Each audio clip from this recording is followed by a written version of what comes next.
il y a un traité entre le Maroc et les États-Unis qui leur permet de venir et de renouveler leur visa tant que le business tourne. C'est-à-dire que n'importe quel entrepreneur marocain, s'il décide demain d'ouvrir une société aux États-Unis et faire son business là-bas, il a le droit.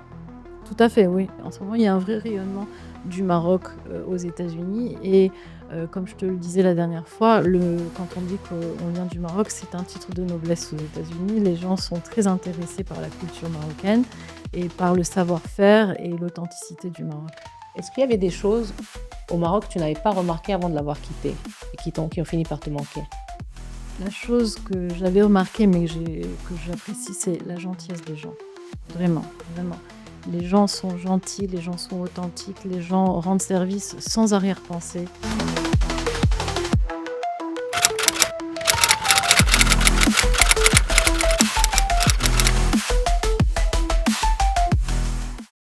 Bonsoir à toutes et à tous et bienvenue dans votre nouvel épisode de Mawahib, les talents marocains fil Mekano. Aujourd'hui, nous avons le plaisir de recevoir Vanessa El Maleh, avocate en business immigration et qui nous vient tout droit de Miami. Vanessa, merci d'être là. Bonjour Lynn, merci beaucoup de m'accueillir ici, c'est un grand honneur. Alors Vanessa, toi tu es née à Agadir et tu es partie du Maroc, je pense à l'âge de 14 ans. Est-ce que tu peux nous raconter un peu ton enfance ici? Oui, alors j'ai vécu à Agadir toute mon enfance et c'était, une enfance dorée où on a eu, beaucoup de bons souvenirs avec des amis de toute religion, de toute venue internationale. On a passé beaucoup de temps à la plage, à faire du surf ou à faire du cheval et ça reste pour moi un des meilleures mémoires que j'ai du Maroc et de ces années, merveilleuses que j'ai eues. Super. Et tu es partie, c'est parce que tes parents ont dû quitter? Oui, oui, on a quitté le Maroc. Mon père, voulait, vivre, autre part, donc on a quitté le Maroc. Mais je suis revenue, très souvent chaque année. J'ai encore de la famille ici, entre Agadir et Casablanca et donc et maintenant que j'ai ma fille, je l'amène pour qu'elle s'imprègne de la culture marocaine également, qu'elle aime beaucoup. Tabarakallah, magnifique, Allah yahfadha lek. Mmh. Et maintenant avant Miami, je pense que tu as vécu en France? Oui, j'ai vécu à Paris, et j'ai aussi vécu à New Orleans, à la Nouvelle-Orléans. Donc à Paris, j'ai fait mes études de droit à Assas, mais j'ai jamais vraiment aimé Paris. Maintenant, j'aime en tant que touriste, bien entendu, mais le temps gris, c'était pas pour moi. Donc je suis allée faire mes études de droit aussi à la Nouvelle-Orléans, qui est une ville magnifique, qui était une bonne transition pour moi, où les gens sont chaleureux, où il y a le jazz et cetera, où j'ai appris là-bas le droit maritime et le droit d'immigration. Et quand j'ai découvert Miami, qui est une sorte de réplique américaine d'Agadir, je me suis retrouvée chez moi et j'ai donc déménagé à Miami où j'ai ouvert mon cabinet. Est-ce que tu as toujours voulu être avocate? Est-ce que tu as toujours voulu faire du droit de l'immigration ou juste tu as fait droit comme ça et après, tu t'es laissé guider? J'ai toujours voulu, défendre les gens, et donc du coup, automatiquement, ça m'a amenée vers, le métier d'avocat. À un moment, j'ai pensé à faire, le droit de l'environnement parce que je pense que défendre la planète, c'est aussi très important pour tout un chacun. Mais, étant moi-même une immigrante, j'ai été menée au droit d'immigration et comme j'ai aussi, l'aspect business, ça m'a mis dans une niche qui est le droit d'immigration pour les investisseurs, pour les talents, qui est Business Immigration et donc qui me permet d'aider les gens à s'installer aux États-Unis. Et en quoi ça consiste exactement, en fait? Alors, le droit d'immigration, c'est un droit très, très vaste, donc il y a toutes sortes de manières de venir aux États-Unis, mais pour quelqu'un qui veut venir en tant qu'entrepreneur, il peut ouvrir une société aux États-Unis, présenter un business plan, faire un investissement et à partir de ce moment-là, recevoir un visa. Par exemple, pour les Marocains, Mmh. il y a un traité entre le Maroc et les États-Unis qui leur permet de venir et de renouveler leur visa tant que le business tourne. C'est-à-dire que n'importe quel entrepreneur marocain, s'il décide demain d'ouvrir une société aux États-Unis et faire son business là-bas, il a le droit. Tout à fait, oui, parce qu'il y a un traité, comme je disais, entre le Maroc et les États-Unis. Donc bien sûr, il faut qu'ils rentrent dans les critères d'éligibilité, d'investir une certaine somme, de trouver un bail commercial, et d'avoir une idée avec un business viable et faire, un investissement pour montrer qu'il a mis son investissement à risque. Et il y a de plus en plus de Marocains qui aussi ouvrent des branches de leur société. C'est-à-dire qu'ils gardent bien sûr leurs attaches au Maroc, leur compagnie mère et vont ouvrir des branches et en ce moment, il y a un vrai rayonnement du Maroc, aux États-Unis et comme je te le disais la dernière fois, quand on dit qu'on vient du Maroc, c'est un titre de noblesse aux États-Unis. Les gens sont très intéressés par la culture marocaine et par le savoir-faire et l'authenticité du Maroc. Donc en fait, on peut aller vivre aux États-Unis en ouvrant une société là-bas, mais on peut aussi avoir sa société au Maroc et ouvrir juste une branche et avoir du coup le droit de travailler et de facturer. Exactement, Inde. Alors ça, le second que tu décris, c'est le visa L1 et le visa investisseur, c'est le visa E2. Donc c'est 2 procédures différentes. Si quelqu'un va ouvrir une branche de sa société, il doit donner certaines informations de la société mère, bien sûr, montrer qu'elle est viable, qu'il y a des employés, qu'elle existe depuis au moins 1 an, qu'il la dirige et qu'il se déplace pour diriger la branche et développer la branche aux États-Unis. OK. Et s'il a pas d'employés?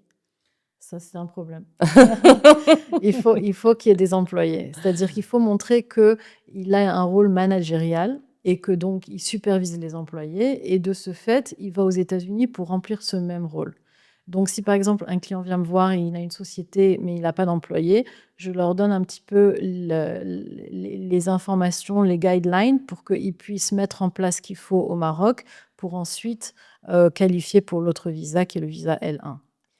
Et la procédure, par exemple, un client, si demain je viens te voir, je te dis: «Écoute, j'ai envie d'ouvrir une branche, de ma société, aux États-Unis», comment ça se passe concrètement? Combien de temps ça va prendre? Comment ça se passe entre nous? Bien sûr. Alors déjà, il y a beaucoup de clients, ils ont même pas besoin de venir me voir. C'est-à-dire que du Maroc, ils me contactent, on fait, un rendez-vous par Zoom, on se voit en vidéo ou au téléphone et donc on peut à distance créer pour eux une société. Et cette société peut être soit une société indépendante, soit une branche de leur société, et ils peuvent la domicilier au cabinet. Moi, je sers pour eux en tant qu'agent enregistré auprès de l'État parce qu'il faut une personne, avec un numéro de sécurité sociale et cetera. Donc je les aide à tout mettre en place et ensuite ils doivent se déplacer quand ils vont commencer à chercher un local commercial. Ça, je ne peux pas faire ça pour eux. Mais bien sûr, moi, je guide beaucoup mes clients. C'est-à-dire la plupart de mes clients deviennent des proches, surtout mes clients marocains, on a Oui. des touches d'affinité et donc je les suis pour les envoyer vers, des professionnels de confiance ou qui me demandent: «OK, est-ce que c'est mieux dans tel endroit ou tel endroit?» parce que je vis à Miami depuis plus de 20 ans maintenant. Donc parfois ils entendent parler d'un quartier, je leur dis: «Mais attention, peut-être regarde un autre quartier» et donc on veut le succès de chaque client pour qu'ensuite ils puissent rester aux États-Unis, demander une carte verte, ou faire les allers-retours et faire rayonner le Maroc aux États-Unis. Et ça prend combien de temps en termes de procédure? Alors, pour la création d'une société, c'est très rapide aux États-Unis. Vous savez, quand on se met, en tête de créer une société, on peut tout enregistrer, tout faire en moins de 2 semaines. Waouh! Compte bancaire, tout. Ah, si la personne est réactive, oui, tout peut être fait rapidement. Magnifique. Ouais, c'est rapide. Et mais tu m'as dit aussi, tu travailles aussi avec les artistes et les talents. Oui, alors ça, c'est une autre niche de l'immigration que j'aime beaucoup.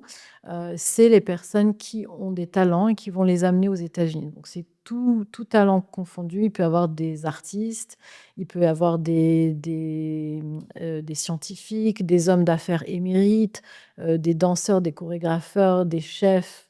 On fait beaucoup de chefs d'ailleurs. OK. Donc des personnes qui ont prouvé qu'ils ont une certaine expertise dans leur pays et qu'ils viennent dans leur pays ou dans un autre pays à l'international et qu'ils viennent pour apporter ce talent aux États-Unis. Donc nous, on est un peu leur coach à leur dire: «Voilà, il faut des articles de presse. S'ils ont pas assez d'articles de presse, ils doivent faire parler d'eux. Ils doivent, avoir peut-être gagné des prix». Il y a plusieurs, listes de critères et à partir du moment où ils remplissent au moins 3 critères, on peut défendre ça auprès de l'immigration. C'est comme une sorte de petite plaidoirie écrite et on les monte sous le meilleur jour et bien sûr, il faut qu'ils aient un projet aux États-Unis. Logique. Ouais. Et et toi, en fait, qu'est-ce qui t'a fait envie de rester aux États-Unis? C'est juste parce que Miami ressemblait à Agadir ou C'est une bonne j'imagine qu'il y a plus que question. ça? Oui, bien, ben, en fait, ce que j'aime aux États-Unis, c'est que tout est possible très rapidement. Et ce que j'ai aimé particulièrement à Miami, c'était l'aspect international. Là, il y a aussi une culture latine que j'aime beaucoup. On peut facilement voyager pour, revenir au Maroc, aller en Europe et cetera. Donc c'est pas de l'autre côté des Mmh. États-Unis où on rajoute plusieurs heures.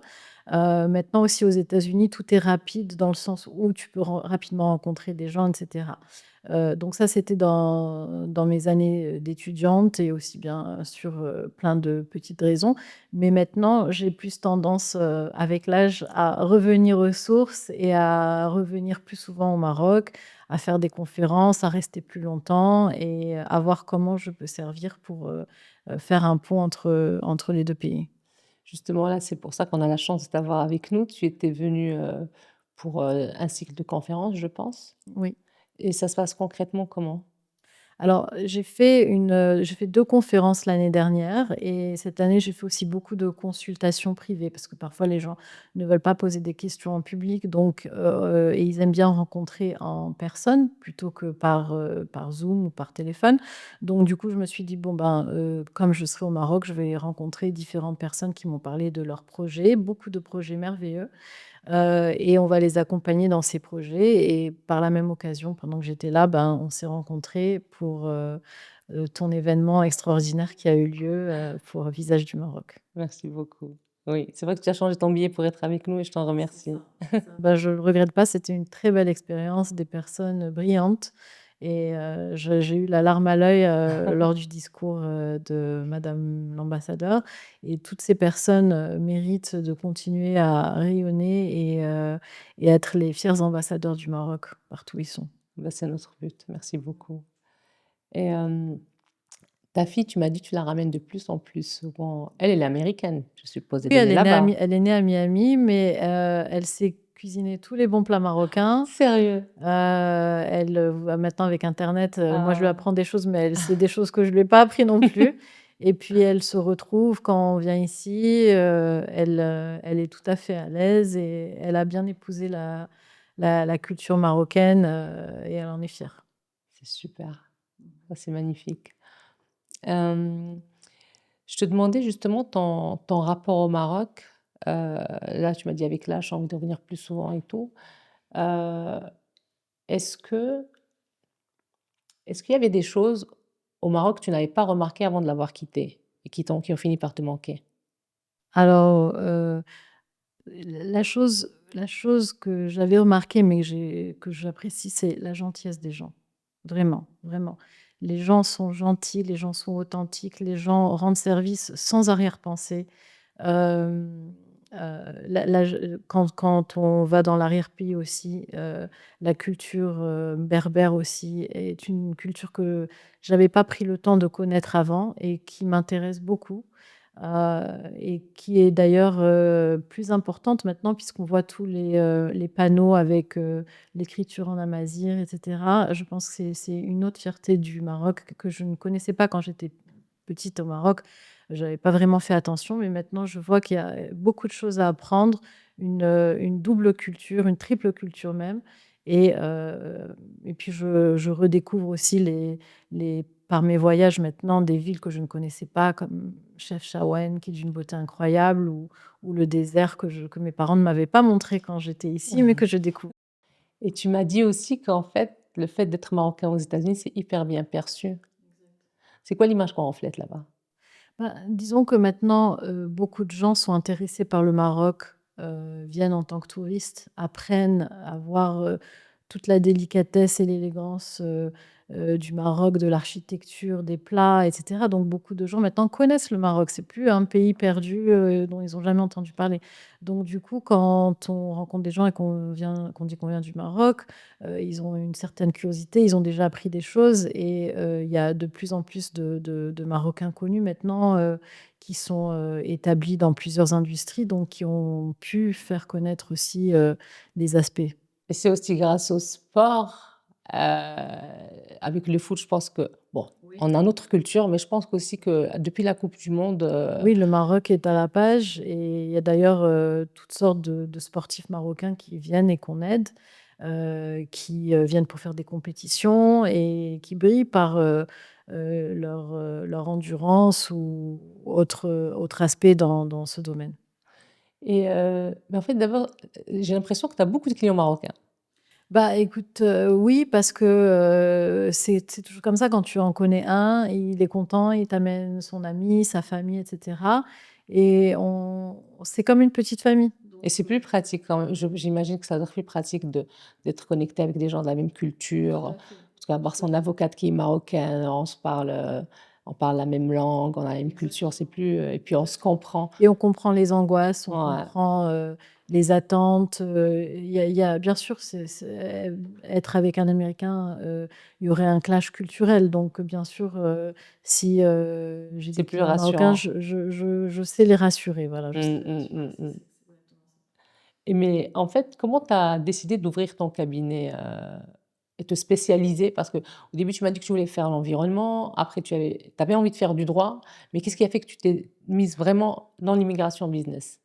Ben, en fait, alors dans l'immigration, c'est le fait de moi-même être passée par ces étapes fait que je comprends bien mes clients et que, le droit d'immigration, c'est un droit où tu ne fais qu'aider les gens. C'est pas un droit conflictuel où tu vas essayer, Mmh. comme en droit de la famille, au divorce ou autre, de faire, d'être contre quelqu'un. Là, on ne fait que aider les gens à accomplir leur American dream. Ça a un bel impact, c'est-à-dire que, quand ils viennent, aux États-Unis et qu'on les guide, on les aide, qu'ils obtiennent leur premier visa, puis leur green card, enfin, quand je dis «on», c'est moi et mon équipe, je ne suis pas la seule. Mmh. On a ce sentiment de satisfaction et d'avoir, influencé non seulement notre client, mais sa famille, ses enfants et cetera, on garde de manière générale des contacts pour la vie. C'est super. En fait, il y a ce côté humain et le fait d'aider qui donne, un plus, en fait, à ton rôle. C'est pas juste, on fait des c'est pas juste un job, c'est de l'aide et c'est même tu les aides à réaliser leur American dream. Voilà et puis j'apprends beaucoup de chaque client parce que chacun, pour mes investisseurs, ils investissent dans des industries différentes donc on apprend. Si c'est un client qui est athlète, on va apprendre beaucoup de choses sur son sport. Si c'est quelqu'un qui a des talents comme la musique ou autre, on va tout apprendre donc il faut que nous-mêmes devenions un peu des experts de ce qu'ils font pour présenter ce qu'ils font à l'immigration. Donc c'est pas un métier, qui est boring, qui est ennuyeux parce Mmh. qu'à chaque fois on apprend des choses nouvelles, chaque jour est différent. Je pense que, grâce à mes clients, j'ai une culture générale plus importante parce que vraiment quand on les aide, à faire des recherches pour leur plan d'affaires Mmh. ou des choses comme ça, il y a tellement, tellement de choses intéressantes à découvrir à chaque fois que les clients nous apportent parce qu'ils ont eux-mêmes l'expertise dans leur propre métier. C'est hyper enrichissant et puis, tu es entouré de gens successful, donc ça doit être une sacrée énergie. Oui, il y a toujours une très belle énergie et puis bon, maintenant, où l'immigration devient un peu plus dure, on essaie d'être plus créatif, et de les aider parce qu'il y a aussi tout l'apport psychologique, de l'attente. Des fois, ça prend du temps et cetera, donc de savoir, expliquer aux gens quelles sont les procédures et cetera, donc il y a cet aspect un peu psychologue qui joue aussi. Est-ce qu'il y aurait pas une anecdote ou 2 anecdotes dont tu as envie de me parler et que tu peux bien sûr, où il y a pas le secret, que tu peux nous raconter? Ah! Alors ça, il y a toujours des anecdotes. Hem, je c'est pas, vraiment une anecdote, mais il y a peu de temps, j'ai accompagné une cliente, marocaine justement. C'est une dame qui a vécu pendant 35 ans aux États-Unis. Elle avait une green card et elle devait demander la naturalisation. Son mari l'avait obtenue également, et elle n'osait pas parce qu'elle avait peur des tests. Il y a des tests à passer, des tests de citoyenneté, Mmh. des tests et cetera de niveau d'anglais. Elle est assez âgée, mais comme, je la connais, je connais sa fille et cetera, je l'ai mis, à l'aise et on s'est préparé pour, l'entretien à la plage. C'est ce que je proposais parce qu'elle était tellement stressée et donc je l'ai retrouvée sur la plage et on s'est allongé sur des transats et on a préparé le test. Je suis venue pour 1 heure, je suis restée 3 heures. On a Super. même commandé des boissons ça l'a mis à l'aise et ensuite, le lendemain, on est allé à l'entretien. L'entretien, on est tombé sur un officier qui nous a fait un peu suer. Mmh. Et à la fin, elle l'a eu, elle était tellement heureuse juste en parler, j'ai les goosebumps, c'est-à-dire j'ai, Ah ouais, la la chair chair de de poule poule. parce que, c'est dans des moments comme ça que je suis contente de faire mon métier. Elle m'a envoyé des messages, sa famille m'a envoyé des messages et l'anecdote, c'était qu'on l'a préparée à la À la plage. plage. C'est magique, c'est merveilleux. Hem, est-ce qu'il y a d'autres activités, en dehors de ton travail dont tu peux nous parler? Tu parles d'activités, non professionnelles? Oui. Bah, alors vivant à Miami, on est au bord de l'eau et moi j'aime beaucoup l'eau et Mmh ayant mh. vécu à Agadir, moi je fais beaucoup de kayak. C'est vraiment mon Sympa. escape, mon échappatoire, on a beaucoup de chance à Miami, c'est qu'il y a beaucoup de canaux, donc il y a la mer bien sûr, mais il y a des canaux, et on voit toutes sortes d'animaux, c'est la faune et la flore sont encore bien préservées. J'espère que ça va continuer comme ça, mais on voit des dauphins, des tortues, des raies, des lamantins. Donc ça, c'est tôt le matin, au lever du soleil, c'est le meilleur moment et c'est mon moment de paix. C'est super. Est-ce que tu pourrais nous parler d'une journée type? J'imagine qu'il ne doit pas y avoir de journée type dans ton travail? Non, il y a pas de journée type, mais de manière générale, heu, ma journée type, ce serait après avoir fait une marche sur la plage le matin, si je fais pas de kayak, je fais la marche donc je viens déjà avec une bouffée d'air Mmh. et ensuite, bah, c'est les consultations avec les clients ou préparer des dossiers, revoir, le travail, de mes paralégales et être sûr que, tout, est fait selon les deadlines. Parce que dans l'immigration, il faut pas laisser passer les dates limites pour, Mmh. l'expiration de visa ou pour faire une demande et cetera. Il y a des journées qui peuvent être plus longues que d'autres selon, les dates limites qu'on a et savoir manager tout ça. Mais j'ai appris, il fut un temps où je travaillais jusqu'à 10 heures du soir. Là, j'ai appris à le soir à À te essayer de passer à reposer. autre chose. Le lifestyle à Miami, ça doit être quelque chose quand même? Oui, bah, Miami, c'est une ville qui est en plein boom. Mmh. Boom culturel, boom économique. Depuis covid, ça a énormément, je crois que la population a presque doublé parce que, Mmh. c'était l'État la Floride, grâce à notre gouverneur, c'était l'État le plus libéral. Donc il y a eu beaucoup de gens, on a été fermé juste le mois d'avril, 2020. Genre, c'est comme Marseille, en France. Ouais et ce qui s'est passé, c'est que déjà beaucoup de gens, ont décidé de ne pas être Ouais. vaccinés, de ne pas mettre le masque. Tous les business sont réouverts au bout d'un mois donc on a eu beaucoup de sociétés qui sont venues, des chefs d'entreprise qui sont venus à la base et qui ont déplacé leur société et maintenant des grosses sociétés, hein et des gens de New York et de Californie donc maintenant, on a aussi des grosses entreprises qui se sont établies. On a un opéra, on a un ballet, Il y avait on pas ça a avant? non, non, enfin Waouh! ça c'est petit à petit, puis maintenant il y a aussi des gros apports financiers de gens qui sont dans la construction. Donc mais Miami est une ville flambant neuve, c'est tous les buildings sont beaux et neufs et au niveau de l'urbanisme, ça se développe beaucoup donc voilà. Mais le fait que ça ait doublé de population, ça veut vous êtes pas à l'étroit ou c'est Alors on n'est pas à l'étroit parce que c'est une ville qui s'étend, vraiment, Miami, c'est une agglomération de plusieurs petites villes mmh, comme, Miami Beach, Surfside, Sunny Isle, Aventura et tout ça, devient Miami. Par contre, le trafic est devenu terrible. c'est Ça, ça. c'est voilà. Mais là, Casa, c'est comparable.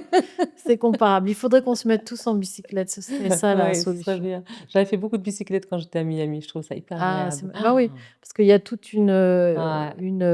comment dire? Une promenade Mmh. qui descend de South Beach jusqu'en haut et ça, Ah, c'est des c'est superbes, top. superbes ouais. Après je me suis dit: «Je vais faire de la bicyclette quand je suis revenue à Casa», c'est pas une bonne idée. Ouais, peut-être sur la côte.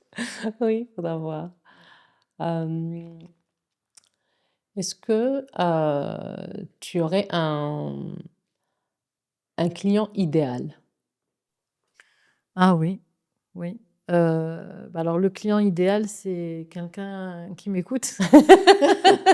C'est quelqu'un qui me fait confiance et qui va pas me dire: «J'ai lu ça, on m'a dit ça, j'ai vu ça», parce qu'après on se perd et c'est aussi quelqu'un qui sait collaborer. C'est-à-dire qui va vite comprendre ou qui va essayer d'aider. qui va donner les bons documents et qui va tout me dire dès le début. Parce que des fois, j'ai des clients qui me disent: «Ah, j'ai oublié de vous dire quelque chose, c'était pas important» et il faut tout partager avec son avocat. Il y a le secret confidentiel, parce que si quelqu'un me dit en dernière minute qu'il a eu un problème criminel ou quoi que ce soit, Ah, ça change tout. ça bloque, ça Ça bloque. change tout.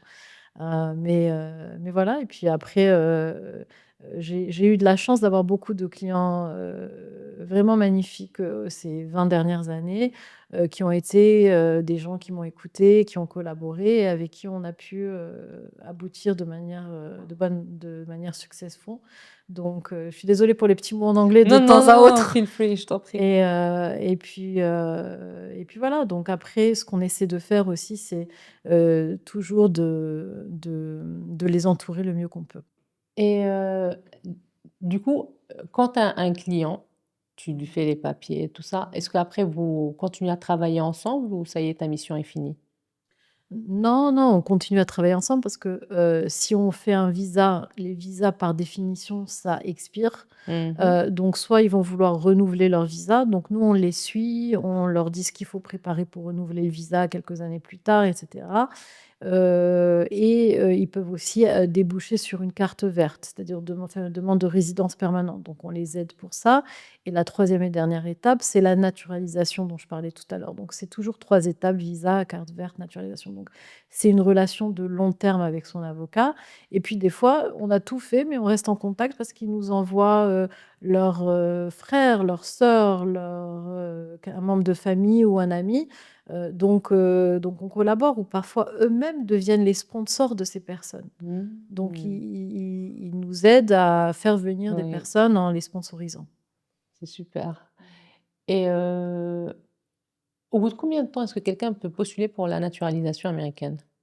Alors la naturalisation, c'est la dernière étape et c'est normalement au bout de 5 ans de résidence permanente. C'est-à-dire au bout de 5 ans de green card, on est éligible à la naturalisation avec une exception. Si la personne, a obtenu sa green card par le biais du mariage, parce qu'on fait aussi ce type Mmh. d'immigration par le biais de la famille, alors là, c'est 3 ans s'ils sont encore mariés avec la même personne. J'imaginais que c'était beaucoup plus. Ah non, J'aurais c'est imaginé que rapide, c'était plus. c'est rapide, Oh, c'est rapide. OK. Quels sont tes projets? Ah bah, écoute, projet par rapport au Maroc? Oui, Oui, bah, tout. tout. Bah, comme j'aime beaucoup voyager, depuis plusieurs années, j'allie l'utile à l'agréable, c'est-à-dire que je fais des conférences là où je voyage. Donc j'ai fait des conférences, en France, en Amérique latine et au Maroc et comme, là, ces derniers temps, je me sens bien quand je reviens au Maroc, je me dis que je vais faire plus de conférences et peut-être ouvrir un petit cabinet, peut-être avoir, une correspondance ici et voilà et peut-être acheter une petite maison, qui Ça sait? serait super.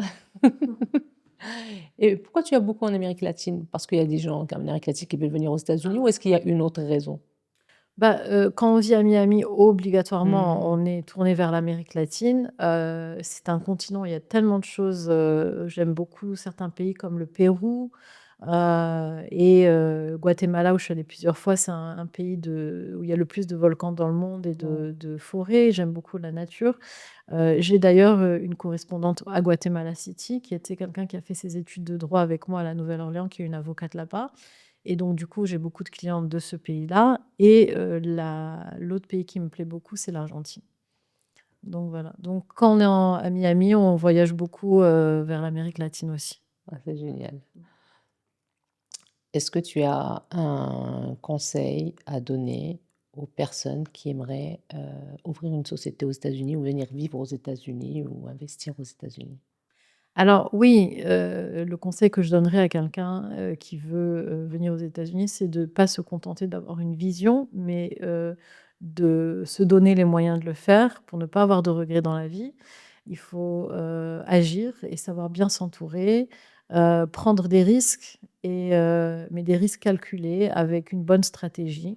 Quand je parle de bien s'entourer, c'est-à-dire, contacter des professionnels qui vont les guider. C'est pas la peine d'essayer de faire tout seul Mmh. et Parce que des fois, on se dit: «On va faire tout seul» et ça nous coûte plus cher au ça final de exactement, c'est des mauvais exactement. calculs. C'est ça. Moi, j'ai déjà eu des gens qui sont assis dans mon cabinet et on doit reprendre quelque chose où ils ont un refus qu'ils ont fait tout Mmh. seuls.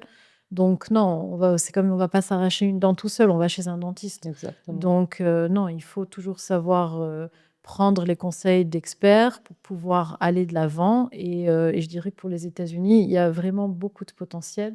Donc si quelqu'un est intéressé, par les États-Unis pour lui-même ou pour ses enfants, on a des fois des gens qui nous contactent parce qu'ils ont une société et ils veulent que leurs enfants ouvrent la branche et développent Mmh. la branche, à l'international, dont une expansion marocaine par le biais de la seconde génération. Est-ce que, quand un client vient te voir et que tu prends le dossier, tu as une obligation de résultat? Tu sais que ça va être oui? Alors non, en tant qu'avocat, on a une obligation de moyens et non Mmh. une obligation de résultat. Un avocat peut jamais donner une Oui, garantie parce que c'est pas bah, c'est pas lui qui décide. c'est l'immigration qui décide. Par contre, ce qu'on peut faire, c'est au mieux, c'est-à-dire que déjà, il y a les années d'expertise qui comptent, que je peux dire que certainement j'ai beaucoup plus de connaissances maintenant qu'il y a 20 ans, ce qui est Mmh. normal. On s'adapte aussi à l'immigration qui évolue constamment, c'est un droit qui évolue, donc C'est ça justement où c'est important d'être accompagné parce que ça change tout le temps. ça change tout le temps. Il Mmh. faut aller dans des conférences d'immigration. En tant qu'avocat, on est obligé d'avoir ce qu'ils appellent, CLE, c'est-à-dire Continuous Legal Education. Il faut Mmh. toujours se tenir informé des nouvelles lois, des nouvelles interprétations et cetera. Donc comment un client va savoir faire ça tout seul? Il faut qu'il sache, heu, bien s'entourer de quelqu'un qui est au courant et aussi quelqu'un qui care, c'est-à-dire, quelqu'un qui va, s'inquiéter et cetera, Mmh. dans mon cabinet, par exemple, chaque client est traité de manière individuelle, c'est pas une usine. Mmh. Donc on connaît chaque client, chaque dossier et cetera. C'est pas, dans certains cabinets, malheureusement, il y a trop de volume et du coup, Du certaines coup, il y personnes a peuvent des passer à la risques, plus trappe. gros risques Ouais. d'échec parce que c'est pas du sur-mesure, c'est pas évident. Exactement, oui. Dans mon cabinet, c'est vraiment du sur-mesure parce qu'en fait, vraiment, j'apprécie ce que je fais et je pense que s'il y avait un trop grand volume, je serais obligée de trop déléguer et Mmh. ce serait plus la même chose. Je comprends. C'est ça, en fait, quand on fait dans le travail d'orfèvre. Moi aussi, je sais que j'aime bien être mes clients, c'est moi qui en prends soin Exact et et le puis un rapport de relationnel. confiance. Exact, Hein, hein, hein. exact. Non, c'est très important. Dans le premium, je sais ça marche comme ça, en C'est ça, fait, partout. c'est ça. Vanessa, ça m'a fait vraiment plaisir de t'avoir avec moi. Est-ce que tu as un dernier mot? Ah bah, le dernier mot, ce serait, d'encourager les gens à accomplir leurs rêves, de continuer à être, pour les Marocains, les fiers ambassadeurs du Maroc. Le Maroc est vraiment un pays, exceptionnel, dont je suis très fière et dont on doit tous être fiers. J'ai la C'est larme à sûr. l'œil et c'est une lumière qu'on porte en soi,